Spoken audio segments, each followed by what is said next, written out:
और नॉन जाट में ये चुनाव बट गया और नॉन जाट वोटों का कंसोलिडेशन पोलराइजेशन हुआ बीजेपी के पक्ष में।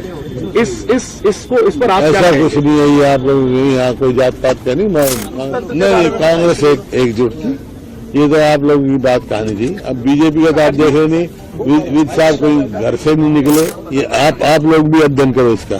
सर एक आखिरी सवाल सर, इस चुनाव में आप लोग भी अध्ययन करो। नहीं क्या अलायंस की बात है, नहीं हमारे वो हुआ के लिए उनके खिलाफ कार्रवाई होनी चाहिए। होनी चाहिए। कौन लोग? पार्टी जांच करेगी। आपको लगता है कोई है हार के जिम्मेवार? मेरे को क्या पता, कोई अगर किसी को होगा शिकायत तो पार्टी भी जाएगी, कमेटी बनेगी पार्टी की, पूरी होता है, इसमें तो एक प्रथा है पार्टी। हुड्डा साहब, ये तीसरा चुनाव है जो देखा गया है कि छत्तीसगढ़, मध्य प्रदेश और हरियाणा जीती हुई बाजी आपके हाथ से, कांग्रेस के हाथ से निकल जाती है। क्या आपको क्या लगता है कि इसका अध्ययन होना चाहिए? क्या ये आप लोग भी अध्ययन करो इसका। सर एक आखिरी सवाल सर, इस चुनाव में आप लोग भी अध्ययन करो। सर इंडिया गठबंधन इस चुनाव में एकजुट नहीं रह पाया। आम आदमी पार्टी के साथ आप लोगों की बातचीत चली, जो बन नहीं पाई बात, समाजवादी पार्टी के साथ गठबंधन की बात नहीं हुई, क्या मानते हैं? आपको हमारी बात क्या पता, समाजवादी के साथ कोई बात ही नहीं चली हमारी, ना उन्होंने कहा कभी ना बात है। पार्टी ने कहा कि अगर अलायंस होता हमारा तो आम आदमी चला था, हमने ऑफर किए थे, लेकिन आपने देखा क्या परफॉर्मेंस क्या थी। उस कमी की वजह से क्या ये परिणाम आया? नहीं क्या अलायंस की बात है, नहीं हमारे वो हुआ। सर इसी से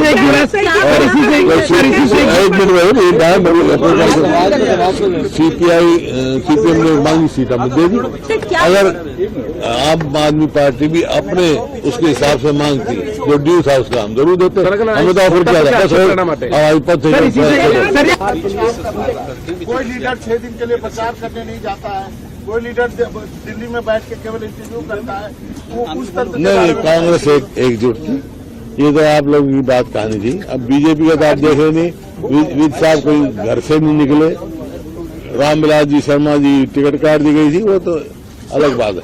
देखो कोई भी प्रजातांत्रिक पार्टी होगी, लोकतांत्रिक पार्टी होगी, मतभेद स्वाभाविक हो सकते हैं, लेकिन मनभेद किसी का नहीं था। साहब कुमारी शैलजा ने आज सवाल उठाया है कि प्रॉपर कोऑर्डिनेशन नहीं था, तालमेल नहीं रखा गया था प्रॉपर। कुमारी शैलजा ने कहा है कोऑर्डिनेशन रखना किसका काम है? सबका काम है कोऑर्डिनेशन। कौन सा कोऑर्डिनेशन का मतलब? की बात जब आप कर रहे हैं तो क्या आप ईवीएम की ओर इशारा कर रहे हैं? क्योंकि आपकी पार्टी ने कहा कि स्लो रिजल्ट जो है वो अनाउंस किए जा रहे थे। कुछ ना कुछ है ना, जब इस बात की वो करेंगे। शिकायतें मिली है हमारे को कि भाई बैटरी की कोई 99% बैटरी थी, कहीं 70% थी, सबकी शिकायतें उम्मीदवारों ने दी है, तो सारी हम उनका करेंगे। हुड्डा साहब एक जो बात कही जा रही है एनालिसिस के तौर पे कि जो जाट और नॉन जाट में ये चुनाव बट गया और नॉन जाट वोटों का कंसोलिडेशन पोलराइजेशन हुआ बीजेपी के पक्ष में। इस पर आप ऐसा कुछ नहीं है, ये आप लोग यहाँ कोई जात पात का नहीं, कांग्रेस की राजनीति है, कांग्रेस की स्पष्ट नीति है, न जात पे न हाथ पे मौल लगी हाथ। हुड्डा साहब अब आपके पास क्या ऑप्शन बचता है? अब तो नतीजे सामने हैं, अब ऑप्शन आपके पास क्या बचता है? क्या करने वाले आगे?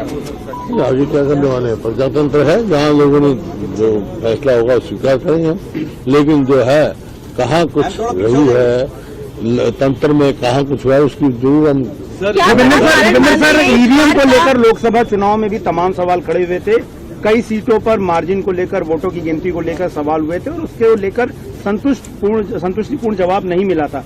अभी जिस तरह के सवाल उठ रहे हैं 99% और 66% वाला, जहां पर नई ईवीएम्स का इस्तेमाल हुआ, इनको लेकर किस तरीके से बता चुका मैंने। AICC में जयराम ने कहा है वो करेंगे बात। जयराम जी ने कहा है कि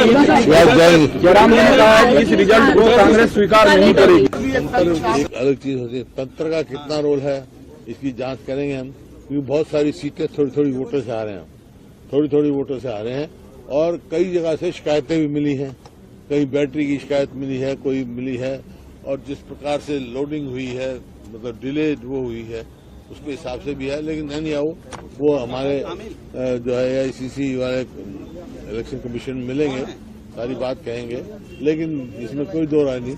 आश्चर्यचकित हुई। आपने एक तंत्र की बात कही, लेकिन एक कांग्रेस के अंदर भी एक तंत्र काम कर रहा है। कोई लीडर 6 दिन के लिए प्रचार करने नहीं जाता है, कोई लीडर दिल्ली में बैठ के केवल इंटरव्यू करता है, वो उस तंत्र। नहीं, कांग्रेस एकजुट थी, ये तो आप लोगों की बात कहानी थी। अब बीजेपी का तो आप देख रहे नहीं, विद साहब कहीं घर से नहीं निकले, रामविलास जी शर्मा जी टिकट काट दी गई थी, वो तो अलग बात है। देखो कोई भी प्रजातांत्रिक पार्टी होगी, लोकतांत्रिक पार्टी होगी, मतभेद स्वाभाविक हो सकते हैं, लेकिन मनभेद किसी का नहीं था। साहब कुमारी शैलजा ने आज सवाल उठाया है कि प्रॉपर कोऑर्डिनेशन नहीं था, तालमेल नहीं रखा गया था प्रॉपर। कुमारी शैलजा ने कहा है कोऑर्डिनेशन रखना किसका काम है? सबका काम है कोऑर्डिनेशन। कौन सा कोऑर्डिनेशन का मतलब? की बात जब आप कर रहे हैं तो क्या आप ईवीएम की ओर इशारा कर रहे हैं, क्योंकि आपकी पार्टी ने कहा कि स्लो रिजल्ट जो है वो अनाउंस किए जा रहे नहीं, थे। कुछ ना कुछ है ना, जो भी इस बात की वो करेंगे। शिकायतें मिली हैं हमारे को कि भाई बैटरी की कहीं 99% बैटरी थी, कहीं 70% थी, तो की शिकायतें उम्मीदवारों ने दी हैं, वो सारी हम उनका करेंगे। बड़े साहब, एक जो बात कही जा रही है एनालिसिस के तौर पे कि जो जाट और नॉन जाट में ये चुनाव बट गया और नॉन जाट वोटों का कंसोलिडेशन, पोलराइजेशन हुआ बीजेपी के पक्ष में, इस पर आप क्या ऐसा कहेंगे? कुछ नहीं है, ये आप लोगों के यहाँ कोई जात पात का नहीं, कांग्रेस की राजनीति है, कांग्रेस की स्पष्ट नीति है, न जात पे न हाथ पे मौ लगेगी हाथ। हुड्डा साहब, अब आपके पास क्या ऑप्शन बचता है? अब तो नतीजे सामने हैं, अब ऑप्शन आपके पास क्या बचता है? क्या करने वाले आगे आप?